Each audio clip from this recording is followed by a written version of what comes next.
Bismillahirrahmanirrahim. Assalamualaikum warahmatullahi wabarakatuh.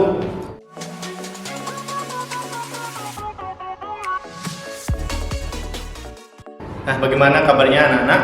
Ya, jadi di sini kita bertemu lagi dengan Ustadz Angga dalam pelajaran ilmu pengetahuan sosial. Nah, sebelum kita melanjutkan pembelajaran ilmu pengetahuan sosial pada kelas 7 ini, mari kita awali dengan bacaan bismillah bersama-sama. Bismillahirrahmanirrahim.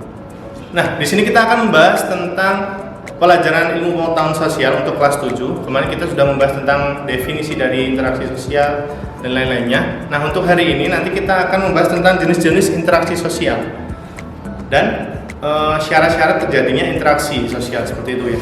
Jadi, pertama kita akan membahas tentang interaksi sosial itu dari jenisnya. Maksudnya apa? Jadi, di sini ada 3 jenis interaksi sosial. Yang pertama, interaksi sosial individu dengan individu. Maksudnya apa? Maksudnya ketika seseorang itu berinteraksi dengan orang lain, satu individu dengan individu lain, mereka berinteraksi. Itu dinamakan jenis-jenis interaksi sosial yang pertama, individu dengan individu.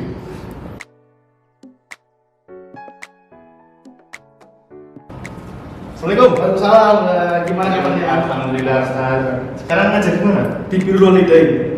Oh, ngajar apa, Ustaz? Ngajar fikih. Alhamdulillah. Sehat-sehat terus ya. Alhamdulillah. Ya, sampai bertemu kembali ya. Iya. Assalamualaikum. Waalaikumsalam. Jenis yang kedua adalah interaksi sosial individu dengan kelompok. Contohnya seperti apa? Seperti ini. Ada? Gimana? Temanmu itulah temanmu. Nah, itu jadi interaksi sosial antara individu dengan kelompok. Maksudnya di sini tadi ada seorang guru menjelaskan kepada muridnya, menyapa muridnya seperti itu. Jadi kan guru itu seorang individu. Kemudian kelompoknya itu adalah murid-murid atau siswa-siswa. Jadi jenis yang kedua tadi interaksi antara individu dengan kelompok. Kemudian yang ketiga adalah interaksi sosial kelompok dengan kelompok atau antar kelompok dengan kelompok. Nah, di sini jadi ada kelompok sosial dari individu-individu membuat suatu kelompok. Nah, dia berinteraksi dengan kelompok yang lain. Nah, sehingga di dalamnya tadi terjadi suatu berhubungan ataupun terjadi suatu interaksi sosial. Nah, contohnya seperti ini. Jadi ada tim sepak bola, mereka bertemu dengan tim lain sehingga mengakibatkan suatu pertandingan bola.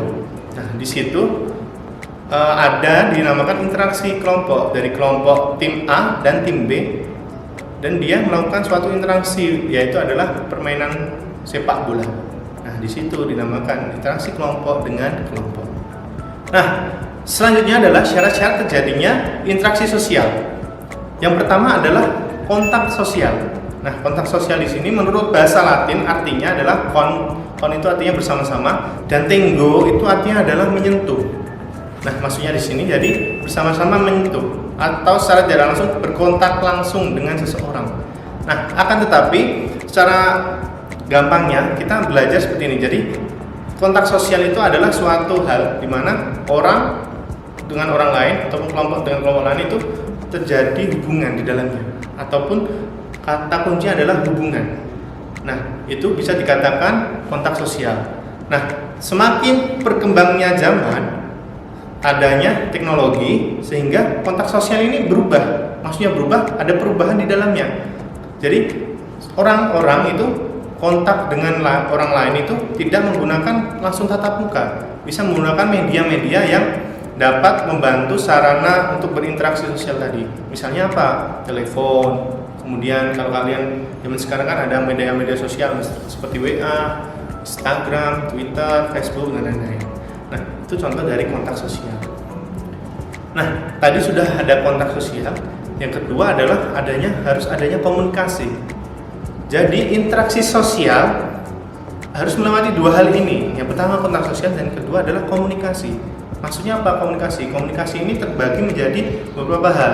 Jadi adanya suatu pesan yang disampaikan dan adanya timbal balik kepada seseorang yang menyampaikan pesan.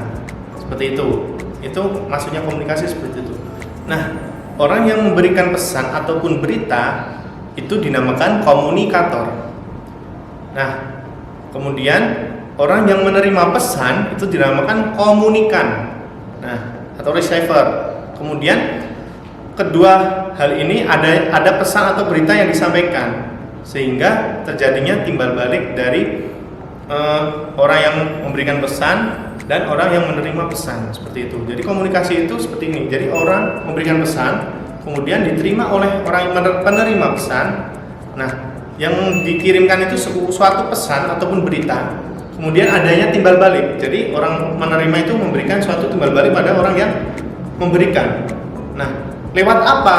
Lewat dinamakan media. Medianya bisa apa aja, bisa langsung alat indera, terus kemudian bisa teknologi seperti HP dan lain-lain. Itu dinamakan komunikasi. Jadi syarat-syarat komunikasi itu ada seperti itu. Nah, kemudian kita sudah membahas tentang syarat-syarat. Kemudian kita membahas tentang faktor-faktor terjadinya interaksi sosial atau hal penunjang terjadinya interaksi sosial. Ada beberapa hal. Pertama, kita akan membahas tentang imitasi.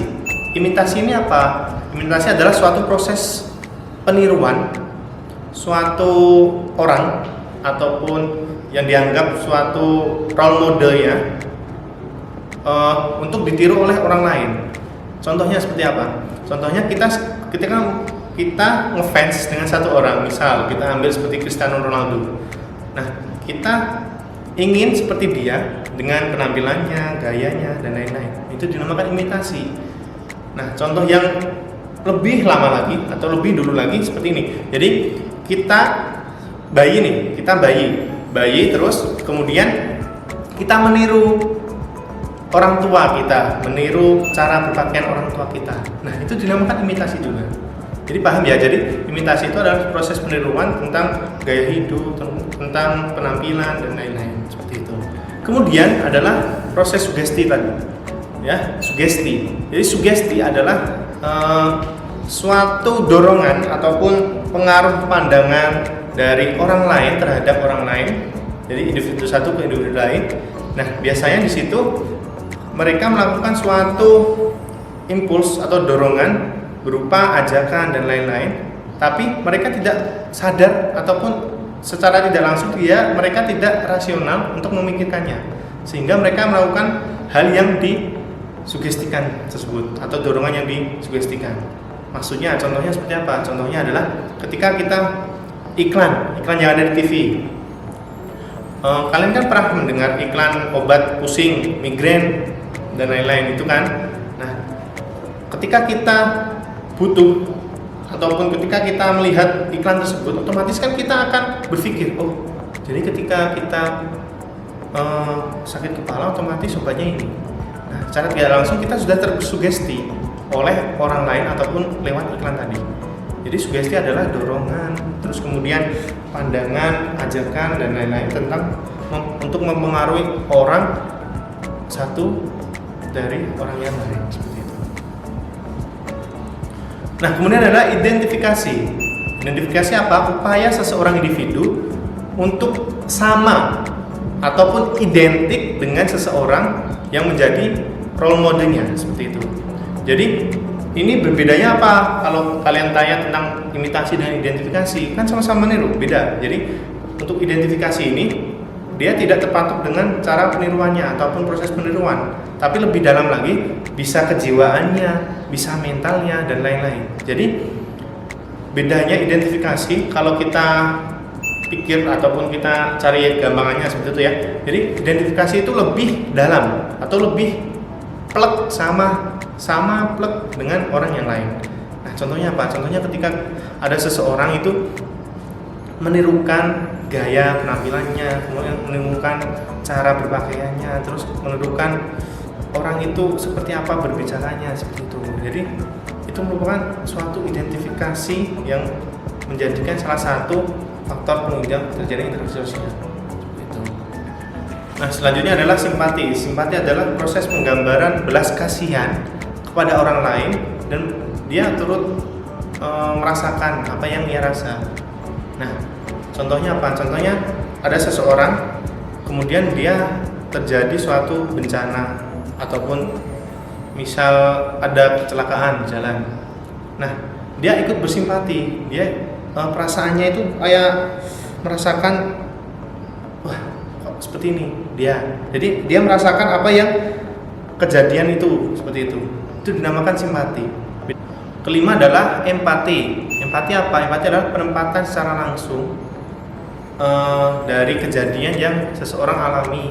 Dan biasanya orang-orang itu merasakan kesedihan seperti orang yang merasakannya, seperti itu. Jadi bedanya simpati sama empati apa? Empati itu lebih dalam.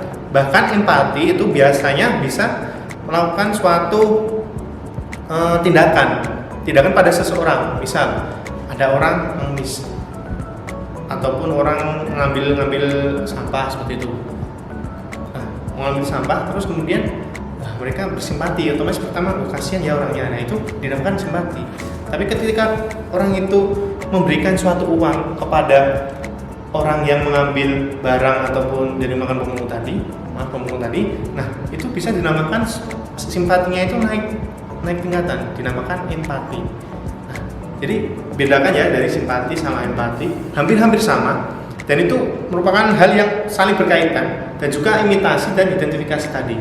Bedanya apa? Bedanya lebih dalam ataupun ada hal-hal yang lebih difokuskan ke dalamnya, seperti itu.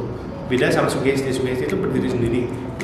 Ketika kita disugesti oleh seseorang ataupun ayo semangat belajar, ayo jangan main menyerah. Nah, itu dinamakan suatu sugesti.